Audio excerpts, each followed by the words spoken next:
But I want to take a look at Canto 2. We've just had this great meeting of these two great figures, Virgil and Dante, and they're about to embark on this great journey. Virgil explains to him, we're going to go and you're having a life crisis. We know. I'm going to take you on a little ride, essentially, on a little journey through God's creation to show you the master plan. You are confused. You don't understand. You fit into the world or the universe.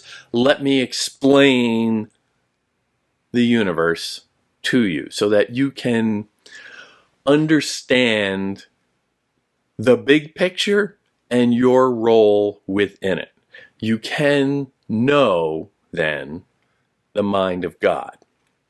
So that's where we are at the end of Canto 1. And Canto 2, you figure, okay, they're ready. They're going off on this journey. And we get to it, and we get, the day was fading, and the darkening air was releasing all the creatures on our earth from their daily tasks. And I, one man alone, was making ready to endure the battle of the journey and of the pity it involved, of which my memory, unerring, shall now retrace.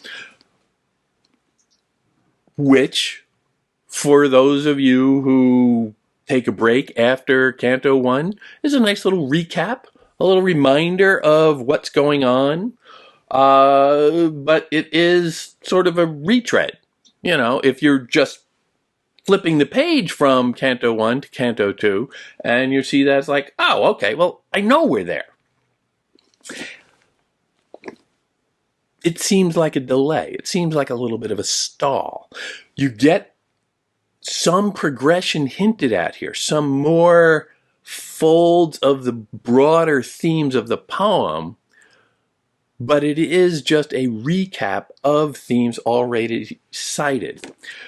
The day was fading and the darkening air, the day was fading. Time was passing.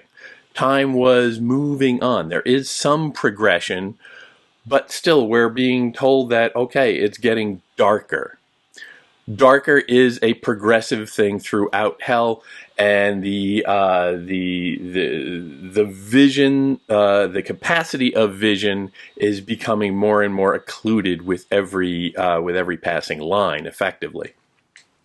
So you've got that, but still, that is a passive thing.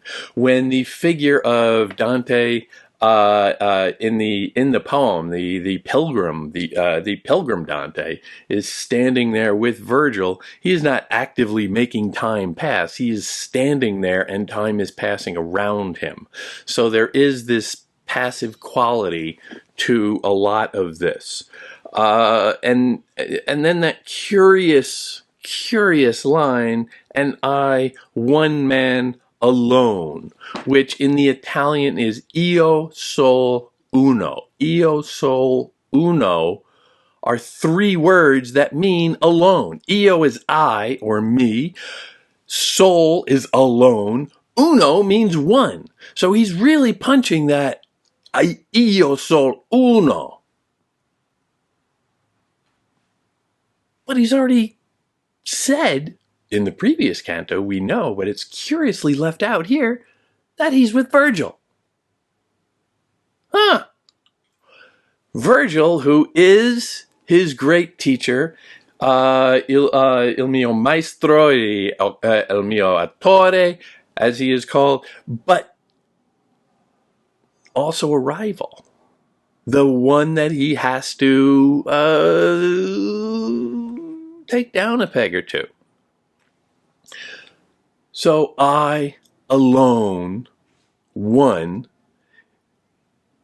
curiously freezes Virgil out. Now, it also characterizes, and if you think about it, I alone, a man alone. It sounds like a movie trailer, a really cheesy movie trailer for some action movie out of Hollywood, and one man alone against the universe. It's laughable. It is that heroic pose, however, that is so familiar in Hollywood, that is so familiar in epic poetry, that Dante is kind of rewriting here. So you've got him in this mock heroic pose of saying, I, one man alone, when we know damn well he is with somebody else. And in that heroic pose, he is noting that he is curiously passive, that he is just sitting there or standing there while time is moving around him, and he is not explicitly acting.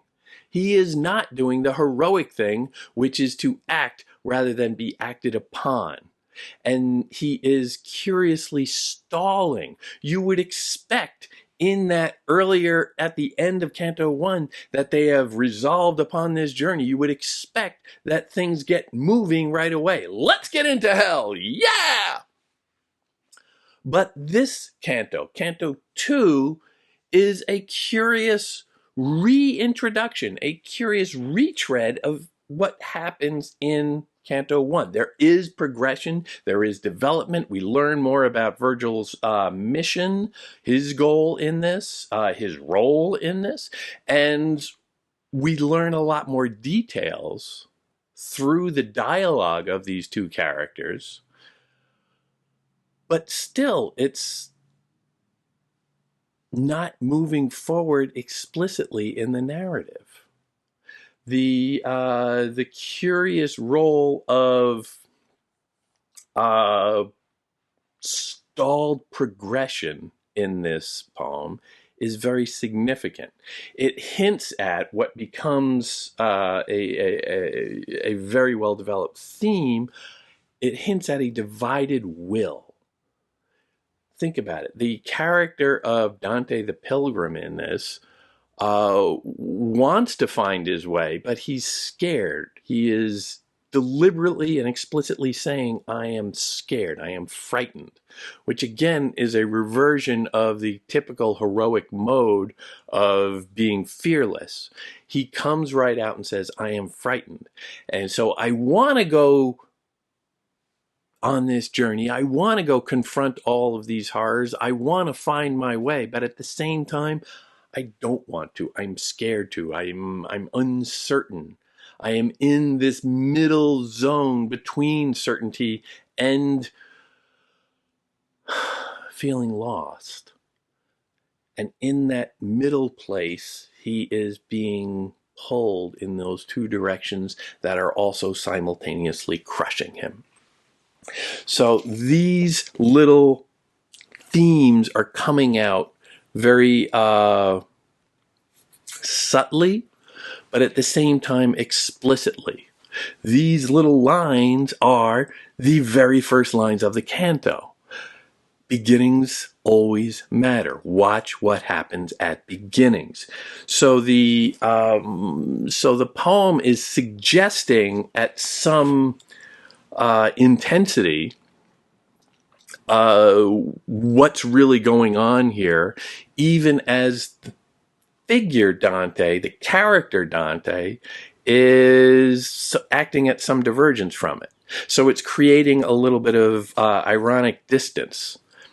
That notion of I alone, one man, whatever, is heroic, but we're also sensing that, well, he's heroic, but he's also just sort of standing there, and he's not charging ahead. He seems to be, holding back a little bit. So when we're being told that, when the poem is hinting at us that distance between what the character Dante, the pilgrim,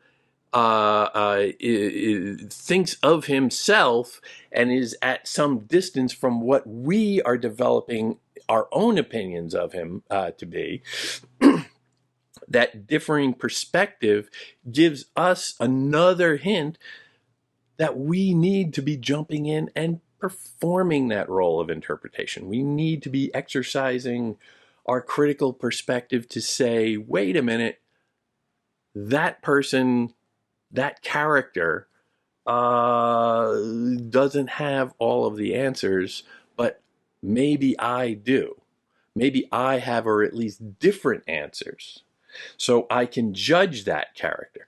But again, always be aware that whenever you're judging a character, whenever the poem opens up that possibility for you to draw some conclusions and get a little haughty and say, oh, well, he's I alone. Oh, what a pompous jackass.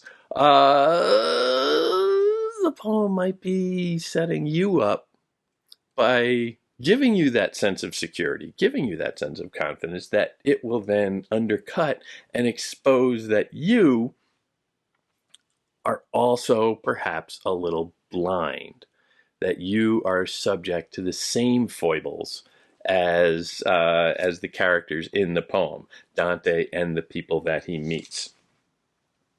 The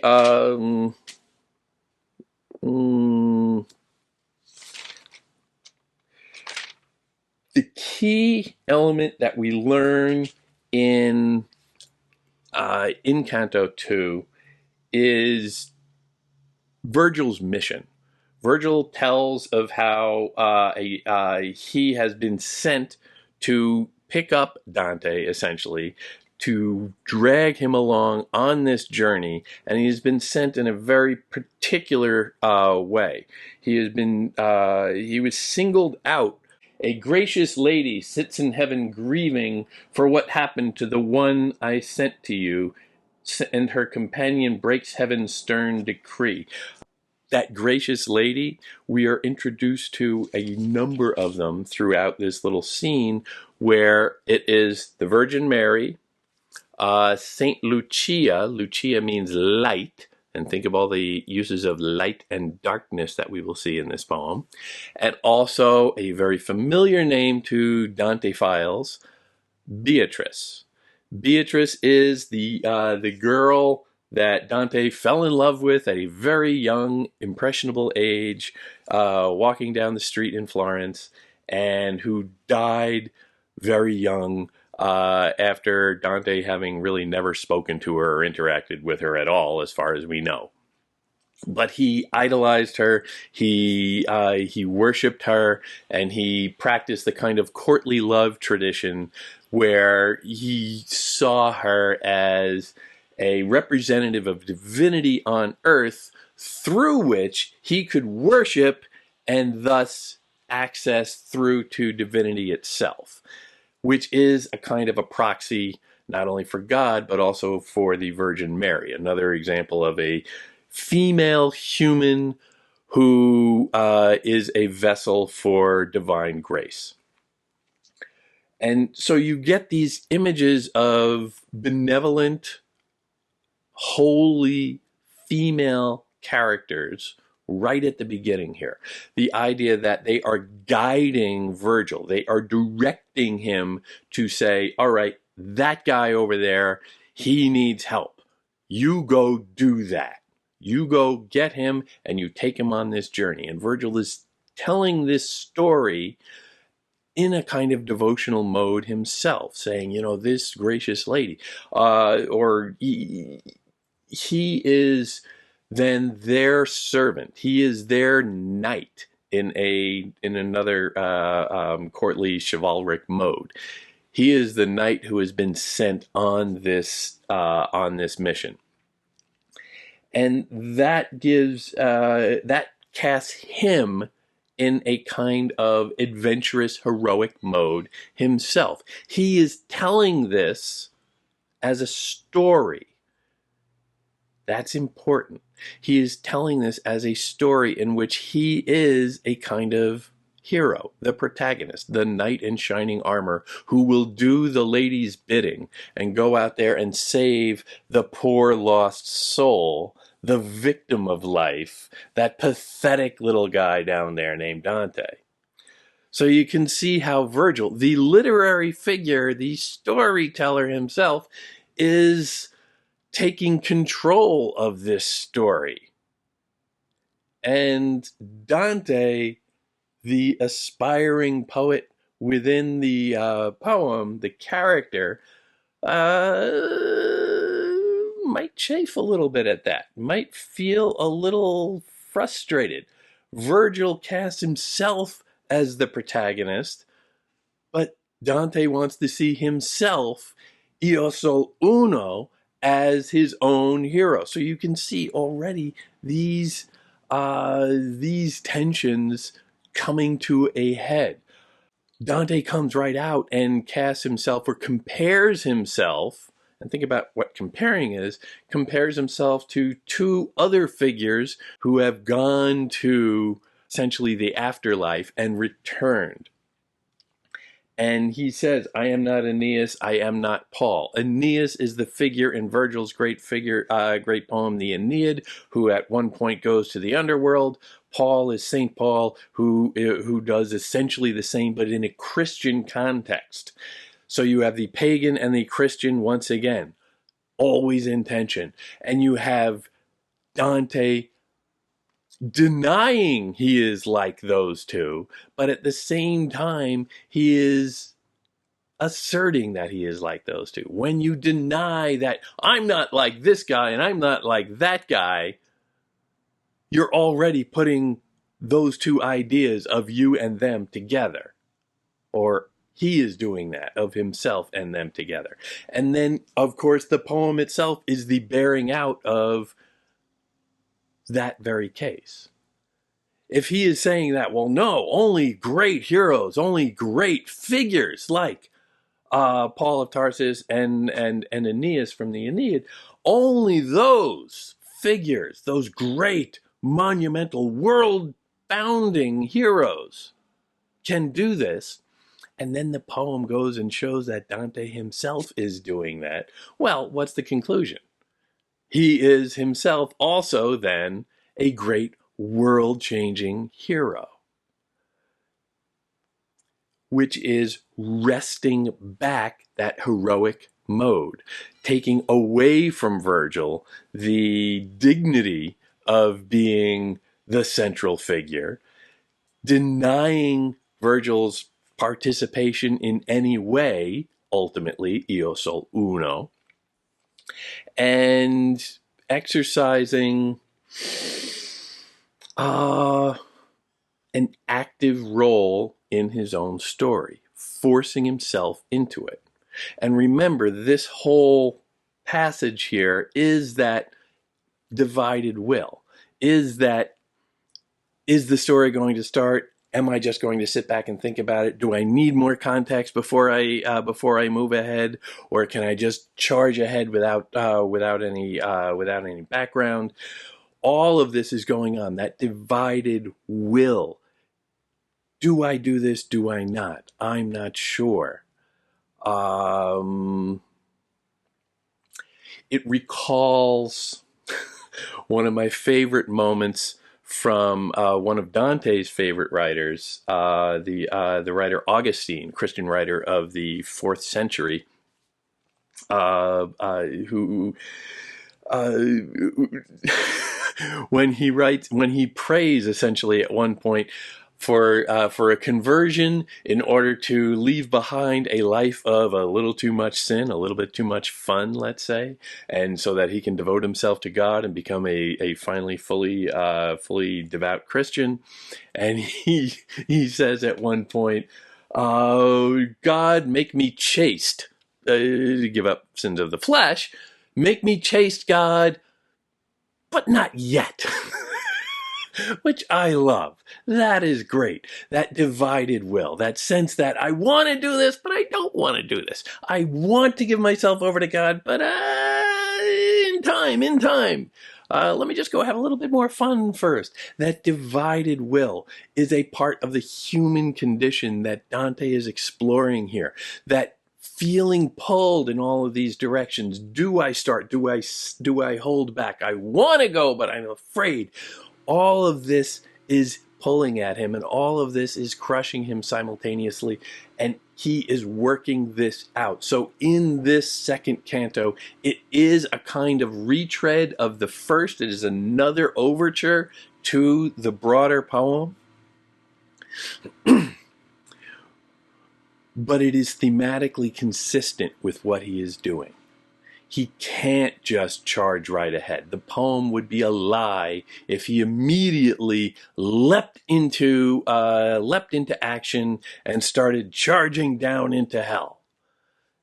Where's the drama in that? Where's the interest in that? Where's the honesty in that from a human perspective? Dante is not trying to make a poem that, everybody would look at and say, wow, that's who I want to be. He's trying to portray the role of all humanity in this conflict. And that's what makes this canto particularly potent, and that's what makes this canto, I think, an essential counterpoint to that first canto. They're separated in a kind of harsh, rigid way so that Dante can make those 100 canti balance out in a nice, even way, but they're also co-functionary in what they're trying to do. And understanding the basic mechanics of the poem, even if it seems confusing at times, understanding the basic mechanics of what he's trying to do, even sometimes a little, ham-fistedly, honestly, understanding what he's trying to do will give you a sense of what the poem itself is trying to mean.